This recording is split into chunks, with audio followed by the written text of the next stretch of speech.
relativement satisfaits de la manière dont en tout cas ces 2 jours se sont passés. Nous avons commencé hier par une cérémonie officielle qui a battu en tout cas tous les records d'affluence et des visites de stands avec beaucoup bien entendu des partenaires qui sont venus, à peu près 27 partenaires, en plus disons des structures de l'université. Et aujourd'hui c'était l'après-midi en tout cas de la présentation des dispositifs qui sont mis en place par l'État et qui permettent aux étudiants de pouvoir en tout cas aller chercher les moyens de créer leur programme. Mais en plus de ça, nous avons organisé ce qu'on appelle le concours de l'entrepreneuriat. Mais le concours, c'est juste une anecdote. En tout cas, ce qui est essentiel, disons, dans ça, c'est de faire mettre la main aux étudiants, disons, dans l'entrepreneuriat de manière à ce qu'ils voient que c'est possible, qu'il ne doit plus y avoir de barrières pour la création d'entreprises. Et donc pour ça, nous avons donné des signes. Bien entendu, il a fallu donner des prix. Dieu a fait bien les choses. Comme nous avons vu de la qualité, de l'excellence dans ces projets. Ils ne sont pas parfaits, il faudra les améliorer et nous tâcherons en tout cas de les accompagner pour qu'ils les améliorent et peut-être même aller au-delà.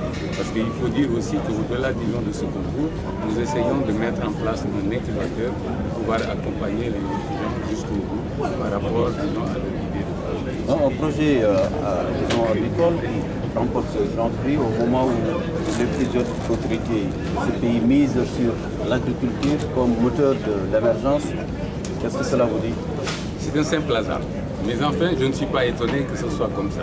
Parce que de toute façon, l'ENSA, l'ISFA, ce sont des établissements de l'Université de Thiès avec une forte tradition, disons, de formation. Et je dois rajouter aussi, le directeur est là, je peux peut-être aussi le féliciter par rapport à ça. Ils font beaucoup, disons, dans l'entrepreneuriat. Au-delà du fait que cette année, nous avions organisé ce concours d'entrepreneuriat, eux déjà, ils le faisaient. Et donc, les étudiants étaient suffisamment préparés et ils ont compris, en tout cas, l'importance du message du chef de l'État par rapport à l'agriculture et ils sont en train de s'y mettre, accompagnés par les encadreurs de l'ENSA. Et ça, c'est une forme de satisfaction. Dernière question, monsieur le docteur, le problème du financement de ces projets apparemment ne semble pas se poser. Au même moment, les universités sénégalaises font face à un problème de budget. Comment expliquer ce paradoxe? Je ne sais pas s'il y a un paradoxe. En tout cas, ces 2 sous-secteurs un peu disons, différents. C'est vrai que nous connaissons quelques difficultés, disons, dans l'enseignement supérieur. Mais je dois rajouter aussi que l'État a mis beaucoup de moyens dans l'enseignement supérieur. Quand vous prenez l'Université de Thiès, c'est vrai, ne serait-ce que sur le plan alimentaire, nous avons reçu en tout cas un supplément cette année de 1 milliard de francs, même si ce n'est pas suffisant pour couvrir en tout cas toutes nos dépenses de l'année 2016, mais c'est assez important et c'est assez conséquent.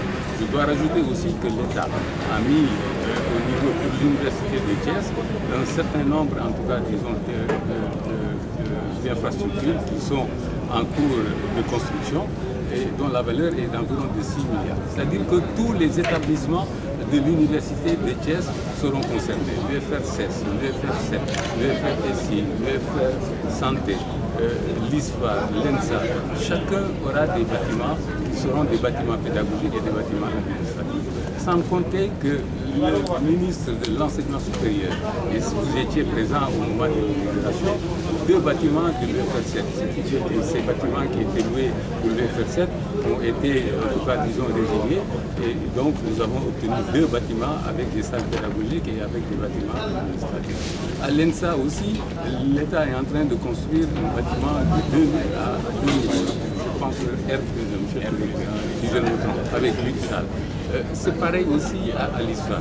Bref, je rajoute aussi encore que le ministère de l'Enseignement supérieur est en train de construire des 26 salles de TP qui sont extrêmement bien avancées au niveau de l'État. Donc de ce point de vue-là, c'est vrai, nous n'avons peut-être pas tous les moyens, mais l'État ne nous a pas oubliés et nous devrions profiter de cette occasion pour remercier bien entendu.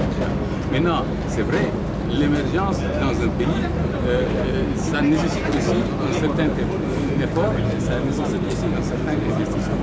Et de ce point de vue-là, il faut mettre un dispositif, parce qu'il ne suffit pas d'avoir simplement une idée de projet.